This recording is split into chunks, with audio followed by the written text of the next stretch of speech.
What if I told you that everything you believe about your own thoughts might be an illusion, that the self you're so familiar with might not even exist?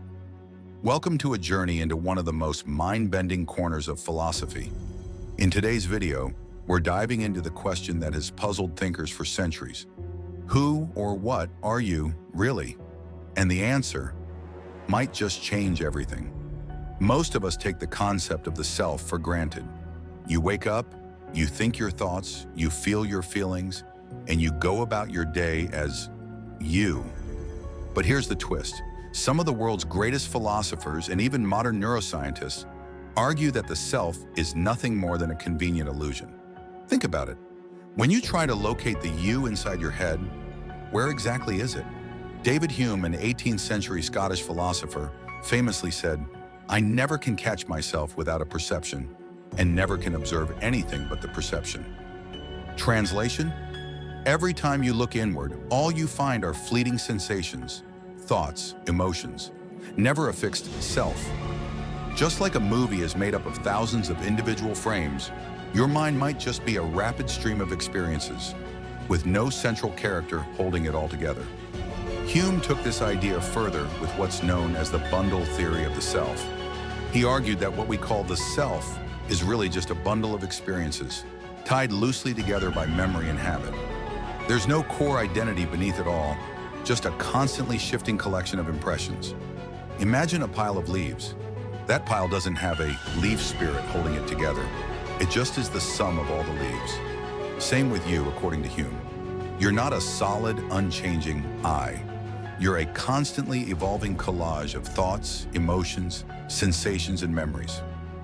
It's a radical idea, but it might explain why people change so much over time, or why we sometimes feel like a stranger to ourselves.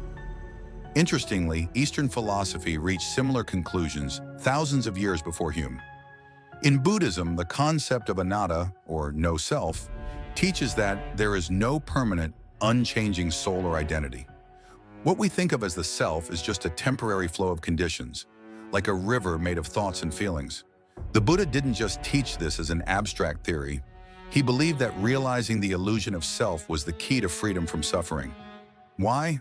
Because so much of our pain comes from clinging to identities, to desires, to the illusion of control. If there is no permanent me, then maybe there's nothing to protect, nothing to fear, and nothing to lose. It's a liberating but also terrifying thought. Now you might be thinking, okay, that's cool in theory, but what does science say? Funny enough, modern neuroscience might actually agree with the philosophers. Studies of the brain have shown there's no single self-center. Instead, different parts of the brain handle different functions: memory, decision-making, emotion, perception. And somehow, your sense of you emerges from all that chaos. Some neuroscientists even compare the self to a user interface, like the desktop on your computer. It feels real, it's useful, but it's not the whole picture. Your thoughts, your identity, your preferences, they might just be the product of millions of unconscious processes, stitched together into a story you tell yourself, which leads to a creepy question. If your self is a story, who's telling it? All right, so if the self is an illusion, does that mean nothing matters? Not exactly. Think of it like a character in a book. Just because the character isn't real in the physical sense doesn't mean their story doesn't matter. Their choices, their relationships, their growth, they all still carry weight. Same with you.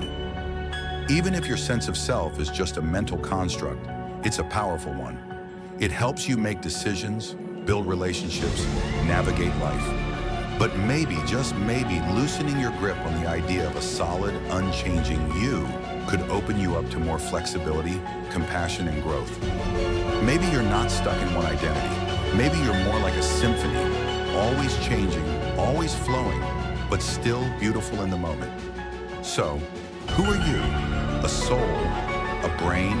A bundle of perceptions? A story told in real time?